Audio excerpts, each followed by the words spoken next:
Welcome to the Inner Light Companion, a space to personalize your spiritual journey with the 12 sacred intimacies.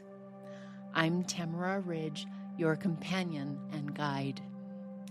Each episode of this podcast explores a facet of connection with the divine, yourself, others, and the world, offering clear markers to recognize, gentle practices to try, and stories that help you grow what's strong and tend to what needs to grow. Move at your pace and use the name for the holy that fits your heart. This isn't therapy or advice. It's a meeting of souls, a place to listen deeply, ask real questions, and remember the wisdom already within you. I invite you now to take a breath. Let's begin. So today is another discussion of the abuses that happen inside of restrictive religion, because I want you to be able to identify the abuses so that you can heal them. With that, the title of today's episode is Silenced in the Name of God. The purpose of this episode is for you to reclaim your voice. So I want you to know about me. I'm not going to blame it all on the church, but I do want you to understand that some of us might be preconditioned to be in a place where we will release our voice or be more willing to succumb. For me, the silencing didn't begin in my first abusive marriage. It didn't even start in the Mormon church. For me, it started in childhood. I learned very early to avoid anger and being physically harmed by putting my own needs second to the need to please an angry parent.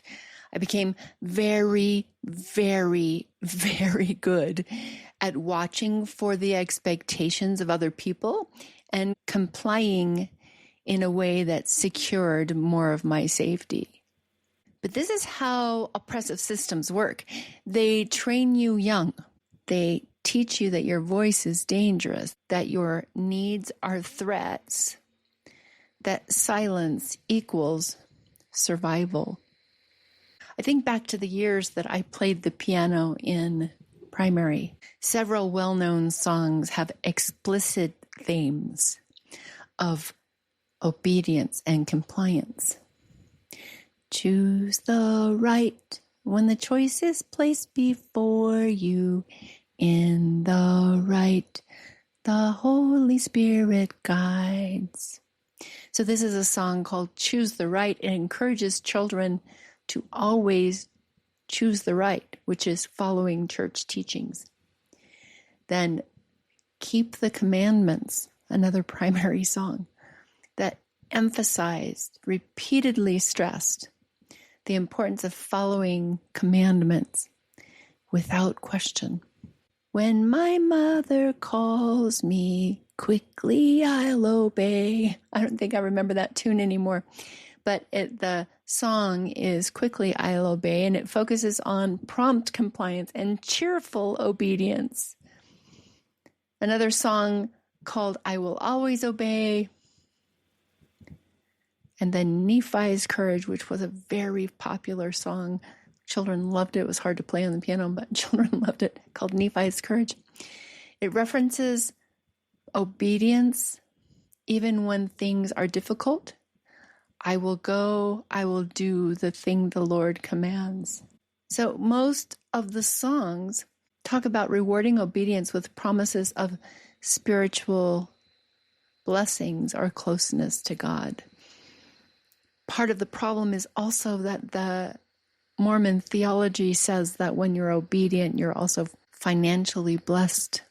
That's all throughout the Book of Mormon. Other songs follow the prophet, Come Follow Me. Pioneer children were quick to obey. When we're helping, we're happy. I'm trying to be like Jesus. I will go, I will do the thing the Lord commands. I know the Lord provides a way. He wants me to obey. Those things sound like it's encouraging obedience. But what they also teach in the primary lessons, that your voice is dangerous, your needs are threats, and silence equals survival. And I learned that in the home I grew up in, and secretly, that's what happened in church too. The church was just much more overt about it. So let me show you how this silencing followed me through every relationship, every institution, every place I tried to find safety. In childhood, I learned to silence my needs to avoid an angry parent's harm. In my first marriage, I couldn't talk about the abuse. I didn't have any words for it. I didn't even know it was abuse because I'd never been taught language for abuse. I spent 14 years performing, agreeing, disappearing my own voice to avoid conflict and keep what I thought was peace, trying to earn love. But it wasn't peace. It was erasure. I also think about a moment in my second marriage. I have said this before, I think, that I believed that my worth in the church was hinged on my being married. So I married someone who looked like a pillar in the community until he didn't. Behind closed doors, he was not a very good man, although the community thought he was amazing. And I remember standing in our bedroom one day, and he said to me, "You have to obey me because I am your husband." And I looked at him straight in the eyes and I said, "No, I made promises to obey you as long as you obey God, but you don't, so I don't have to listen to you." But the communication about obeying, especially for women to be obedient, was not covert at all. It was out there very much in the daylight. So the silencing was institutionalized in the church and gave permission, it's my opinion, that the church setup with the patriarchy the way it is encourages men to be abusive. But let's talk about some other ways that in the institution there was silencing. You can't use your own language for the divine. You have to call God Heavenly Father. You have to call Jesus Christ Lord, so that you're not using God or Jesus Christ too much. So they usurp your ability to use the language that fits for you. If you go back to episode 9 of my podcast, you'll hear me talk at length about an entire episode of why I say God and what that meant for me, taking back my language. But it's also institutionalized in the way that you can't express your doubts. You should doubt yourself before you doubt your faith, because the church is right. You hear people every single month in fast and testimony meeting, "I know the church is true." Well, wait a minute. If I have some doubts then, and the church is true, then who's wrong?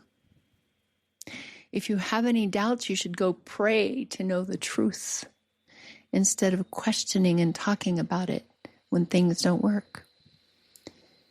You especially couldn't talk about abuse in your home. Temple covenants demanded silence about sacred things, for sure, but it also meant silence about abuse that was dressed up as a sacred marriage. I endured emotional abuse for 14 years because I was sealed in the temple. the sacredness of marriage was more important than how I was treated to my own belief. Even after I left the church, the silencing continued.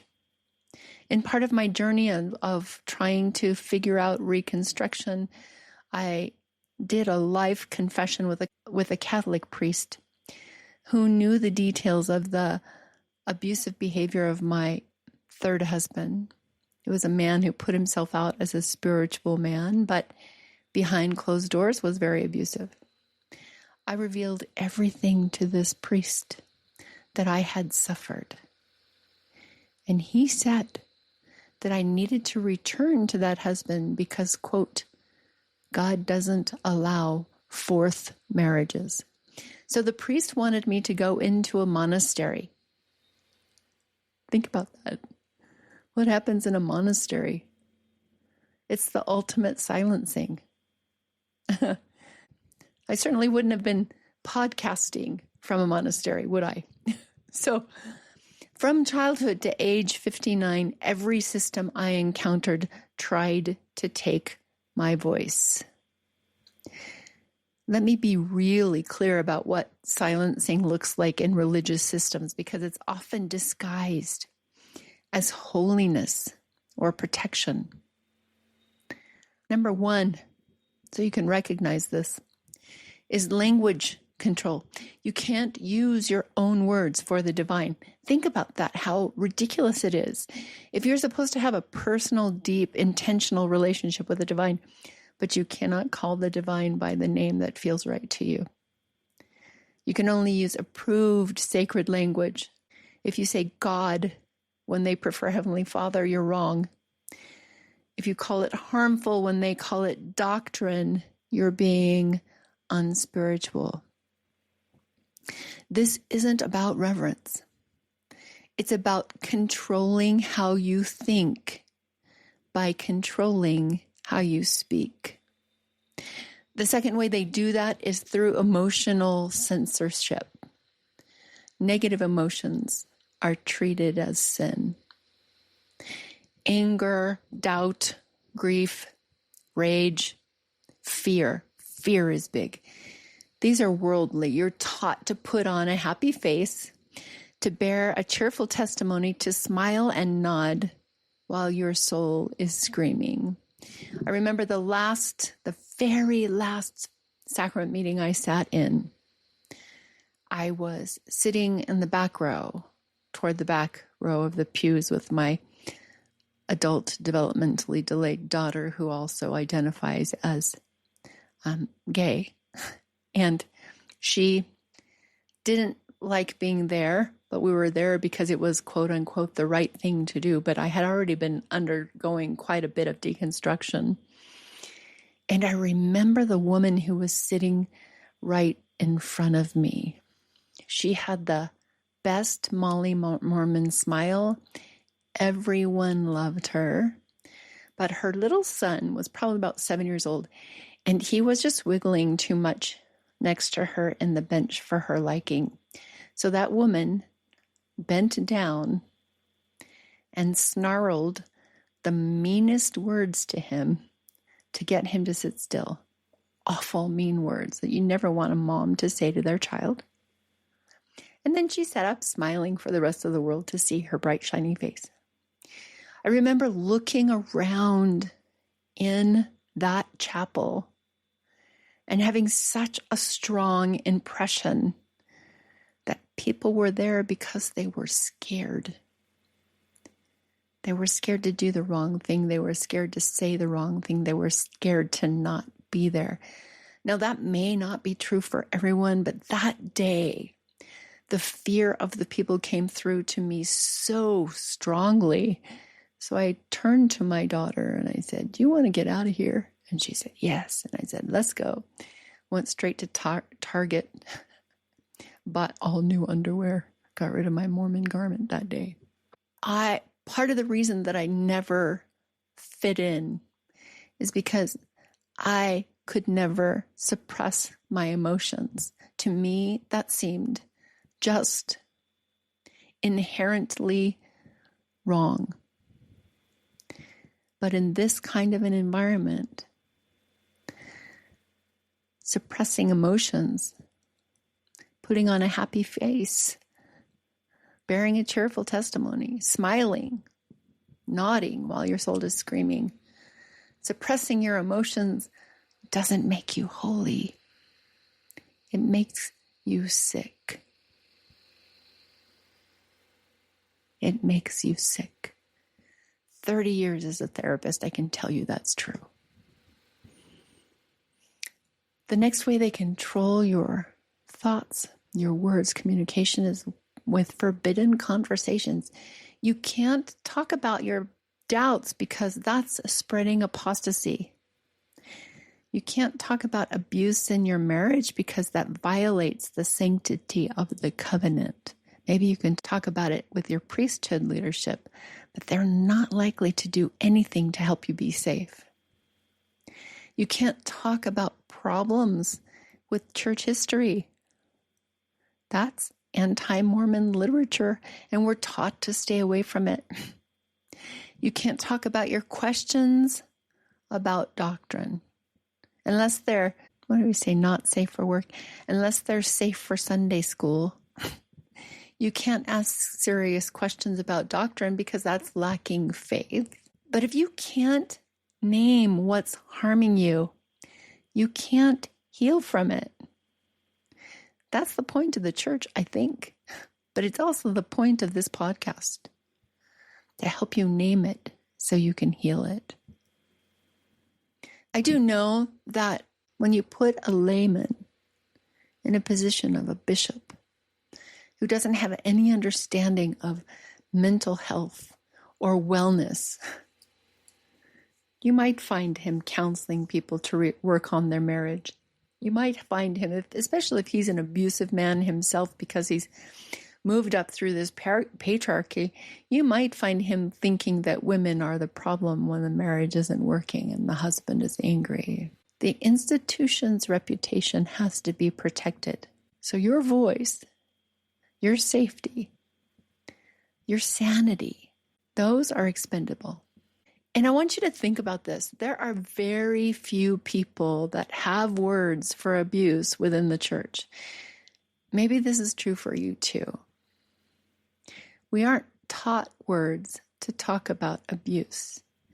Think of it. If I had said, after the bishop said that I couldn't go to the temple because I had decided not to pay any more tithing after I'd been paying double tithing, mine and my husband's, for 20 years.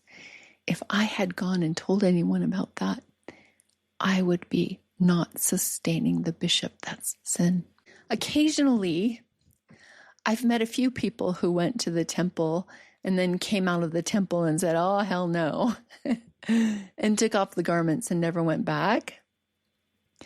I wish those people were less rare. I wish more of us had words before we spent decades trying to make sense of what we couldn't name. When you're silenced for decades, in childhood, in marriage, in church, even by spiritual authorities after you've left, here's what it costs you. Self-censorship becomes automatic. You shut down your own voice before anyone else can. You police yourself. You become your own silencer because you want to belong. And there comes a kind of nervous system panic around honest expression. So when you finally try to speak your truth, your body screams that that's dangerous. Your throat closes, your heart races. Because speaking has never been safe. So you find yourself in isolation and performing instead of connecting. It's one of the things I hated the most about going to ward activities or Relief Society work nights is that I couldn't find a connection with people because everyone had a plastered smile. You smile, you nod, you say the right words, but you're completely alone. No one knows the real you because you've learned that the real you is too dangerous to show. Another loss is the loss of your authentic voice. After decades of only speaking approved words, you don't even know what your words are anymore. You've lost the sound of your own soul. For decades, my childhood, during marriage, in the church, even that priest after I'd left, every system taught me the same lesson. Silence equals survival. Your voice is dangerous. Your needs threaten others. But then something happened that I didn't even know was possible. Once I developed a relationship with my partner, the one who introduced me to Kriya Yoga, there was one day where we were having an interaction and it became really clear to him that I was putting my own needs on the back burner and acquiescing to him when it wasn't anything that he had asked for. He actually put his hands on my shoulders and got right face to face with me and said, "You must put yourself first." And I remember walking around kind of dumbfounded for a few days. A partner could want the exact opposite of what the abusive systems were looking for. He actually wants me to put myself first. That's allowed. It's wanted. It's safe. This changed everything for me. Now I have a voice. I speak in relationship. I call out the things that I don't like and I speak about them, even if it's just to say, I just needed to say, I don't like this. And that is always, always appreciated 100% of the time. Can you imagine that? I think for most people who come out of religious trauma, the idea of claiming our voice and being appreciated for it, even for dissension, it's so far out of the realm of what we can imagine that it's not funny. But that's the goal. That's what freedom of expression looks like. A partner or friends or an organization that want to hear your truth. A relationship where your no is honored. A spiritual path where your questions are welcomed, not punished. You don't have to silence yourself to be loved. That was always a lie. So, how do we reclaim freedom of expression and communication after a lifetime of silencing? First, give yourself permission to use your own language for the divine. If God feels right, say God. If Goddess, universe, source, spirit, divine love, whatever language resonates with your spiritual experience, use it. You don't need anyone's approval for the words you choose. The divine is not offended by your honest language. Controlling systems are. Second, practice honoring all of your emotions, especially the unacceptable ones. Anger is sacred information. Doubt is wisdom trying to protect you. Grief is love with nowhere to go. Rage is your body saying, this was never okay. And I will say, guilt is the only unacceptable emotion that I don't want you to dive in and really embrace. Because guilt is the appropriate response when you've done something wrong, something to harm yourself or someone else. And from my experience, 90% of the time, the guilt is inappropriate. You don't have to be nice about your trauma. You're allowed to be angry about what was done to you. Third, have the forbidden conversations. Find a therapist, a trusted friend, a support group, and talk about what you were never allowed to say. I was abused, and my church protected my abuser. I have doubts, and I'm not ashamed of them. The temple felt wrong to me, and I'm not broken for feeling that. I stayed too long because I didn't have words for what was happening. Breaking silence is how you break the spell. Fourth, use your voice to name what hurt you. Write it down, say it out loud. Tell your story, not to convince anyone, but to reclaim your right to name your own experience. You don't need their permission to tell the truth about what happened to you. Fifth, practice this somatic anchor when speaking your truth feels terrifying.